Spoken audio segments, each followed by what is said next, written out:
En mars 1933, le premier camp de concentration ouvre à Dachau, en Allemagne, pour les prisonniers politiques du régime nazi. Depuis l'arrivée au pouvoir d'Hitler, le 30 janvier 1933, il a mis en place un système concentrationnaire complexe, qui est à l'origine pour les opposants politiques, un système qui s'élargit au fil des ans, en particulier durant la guerre. L'incompréhension entourant la Shoah provient en grande partie des représentations persistantes qui se sont formées après la découverte des camps de concentration par les forces alliées au printemps 1945. Les images choquantes de la famine, des survivants émaciés et des piles de cadavres ont été largement diffusées et associées à tort exclusivement au sort des Juifs. La répression nazie a utilisé de multiples formes et a touché des catégories très variées. Tu dois te rappeler par exemple de l'action T4, qui avait pour objectif d'éliminer les handicapés, physiques ou mentaux, considérés comme des poids pour la société et représentant un risque pour la pureté de la race aryenne, selon les nazis.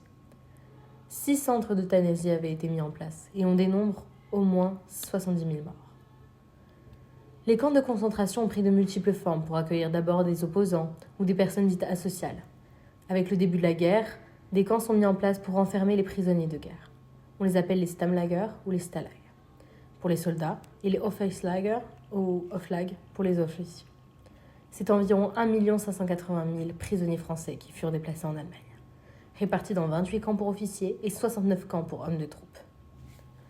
Certains de ces camps étaient installés sur le sol français, en zone nord, appelés les Frontstalag.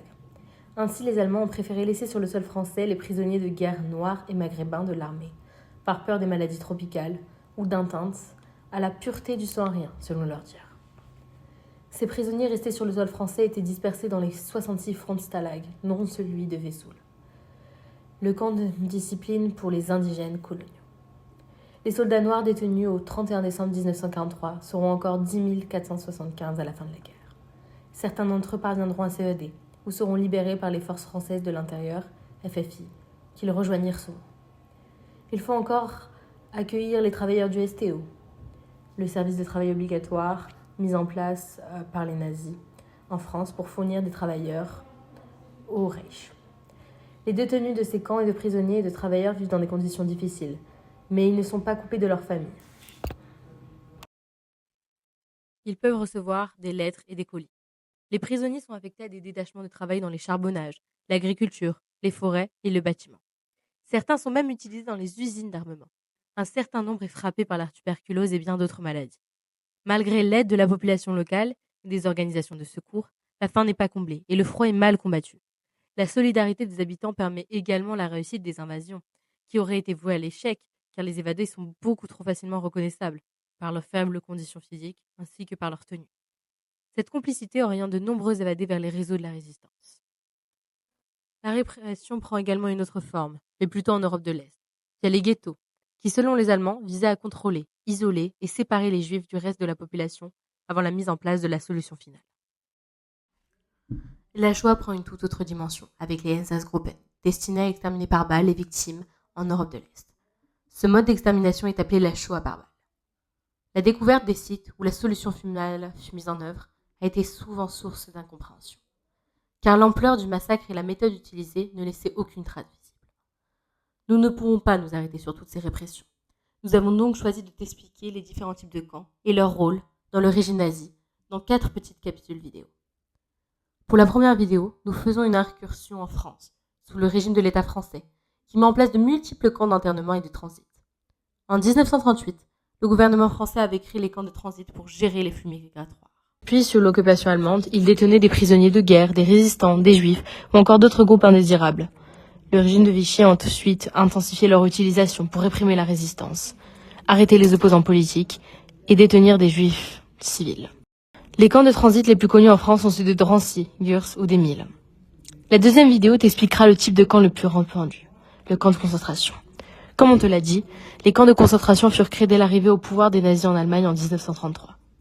Dachau, près de Munich, fut le premier à ouvrir ses portes en mars 1933. Il était à l'origine destiné à la rééducation par le travail des opposants au régime et des gens considérés comme asociaux. Avec la guerre, ces camps se multiplièrent sur le territoire allemand pour recevoir les résistants et opposants déportés de toute l'Europe.